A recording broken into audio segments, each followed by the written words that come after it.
So I've been thinking quite a while that I have an opinion that you might not agree with. So if you do not agree with and you want to share your thoughts, please make sure to leave a comment below and let me know. But here's my opinion. Storytelling is dead. Long live, I put 4 dots. We'll figure out why. So we'll talk about that in a second. But before I talk about what I think is replacing storytelling, and in the end, if you tell me, oh, this is marketing fluff, fair. But let's go through it. I want to talk about my evolution into storytelling. Because I was not born a storyteller. When I first started storytelling or presenting or doing demos, I didn't have a story. I didn't tell a story. There was a presentation that I either built or, let's be honest, most likely stole from someone. And there were a lot of bullet points, and I was sure to read every single bullet point on there because I worked hard in stealing them. And in some cases, I might even turn around and just look straight at the presentation, turn my back to you, and read what's on there, because that's what I knew how to do. Now, if I were to do a demo instead of a presentation, I'd be clicking every button, showing you every field, and talking about it. But that's how I started. I evolved. I grew.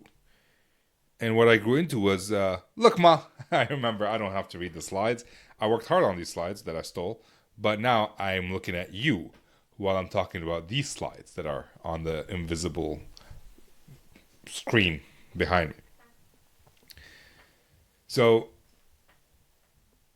it's still not a good progression, but it is progression. Now, I want to pause here and ask you,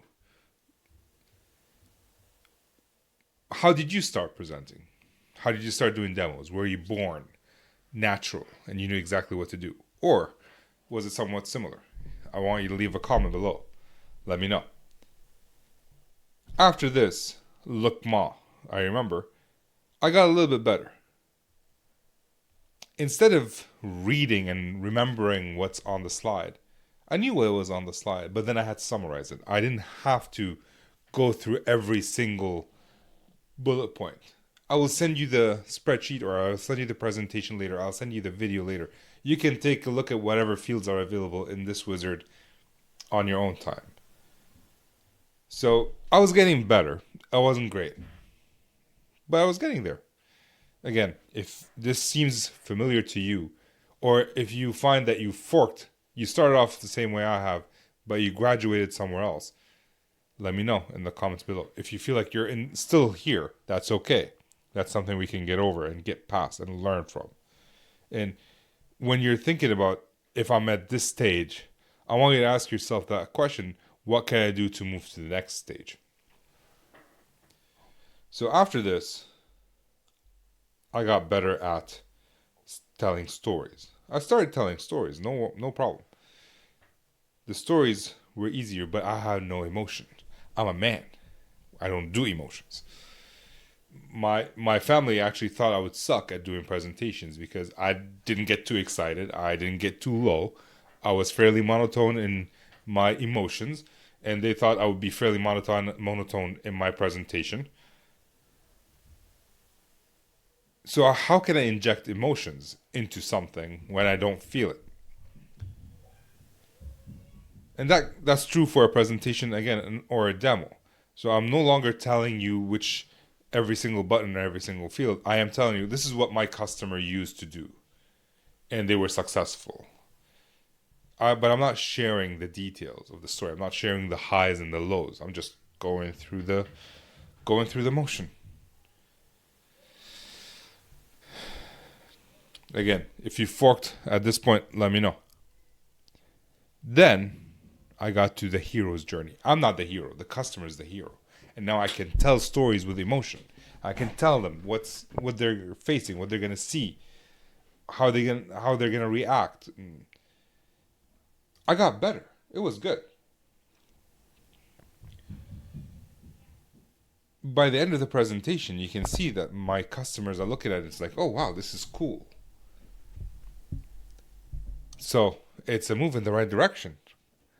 but I didn't learn much about them. And if this is an intimate setting, I need to learn as much as I can. And even if I'm presenting to a group of 400 or 500, you can look at Andrew Schultz, for example, or a lot of the comedians who do crowd work. They do the same crowd work if it's in a bar doing their comedy sketch or a comedy show, or if it's in a stadium. Andrew Schultz does it the same way. He interacts with the people, and we can do the same. I always like to say that we're not public speakers, we're public askers as solution engineers, as sales professionals. But why can't we be both? And that is the segue into the next evolution. The final count of evolution. Storytelling is dead. Long live interactive storytelling. It has to be interactive.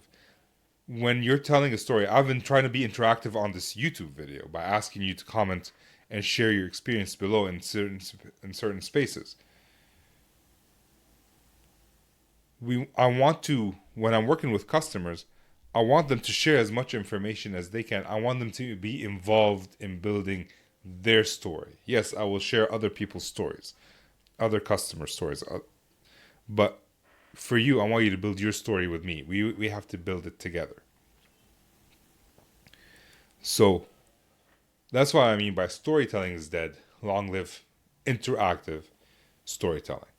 And I'm not talking about the interactive storytelling that my wife used to watch on Netflix, where she can pick whichever action the person does or whichever boyfriend she decides to go with, the character in the movie. That is not my wife. She already has a boyfriend. Me.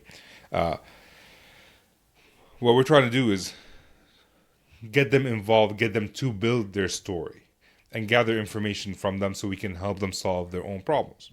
Now, a bunch of objections came up, but one of which was, hey, Ramsey, just because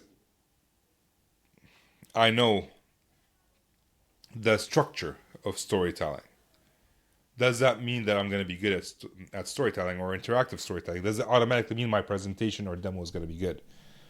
The answer is no. It doesn't mean that. Because here's an example. The Lion King. There's 2 movies for The Lion King. I actually think there's more now with sequels, but there's 2 movies. The 1994 animated movie and the 2019 animated movie, or live action, whatever you want to call it. They're both the same movie, the same structure, the same. They follow the same things, but one is a good movie and one is not. At least that's what I've been told, because I haven't watched the second one. But it didn't have the same hype as the first movie, that's for sure. So when we're talking about this, just because you know what structure to follow doesn't mean it's automatically good. That it just means you have to practice and learn it and build better stories with that structure, so you can actually get better at doing interactive storytelling. So how do I do this? There's a lot of details that we can go into in a separate video. If that's something you're interested in, let me know. Again, comment. But what I like to do is 2 things. For presentations, I like to prepare questions beforehand. So for this presentation, this YouTube video, it's a presentation in the end. I had questions prepared. I've already done this presentation to my team, and I had questions prepared that I asked them. Like, where do you think it's going to fork? Where did you start? And I asked you similar questions, and I'm asking you to put them in the comments below. And I'm doing that to be interactive, not because I want to comment on YouTube, although that wouldn't hurt. The second thing is, for demos, there's the methodology that Bob Reifstall published in Demo to Win. He talks about tell, show, tell, where you tell them what you're going to show them, and then tell them what you just showed them. I'm using similarly tell, show, ask. I took what Bob used to do, and I exchanged the last tell with ask, tell, show, ask, so that you get more information from them. It is more interactive. You get them to build the vision, to build the story. That's the presentation I wanted to share with you today. If you think it's interesting, if you like it, if you want more information about a specific topic, again, leave a comment below, let me know. with that, get back to work. Peace. Yo, that's a long one.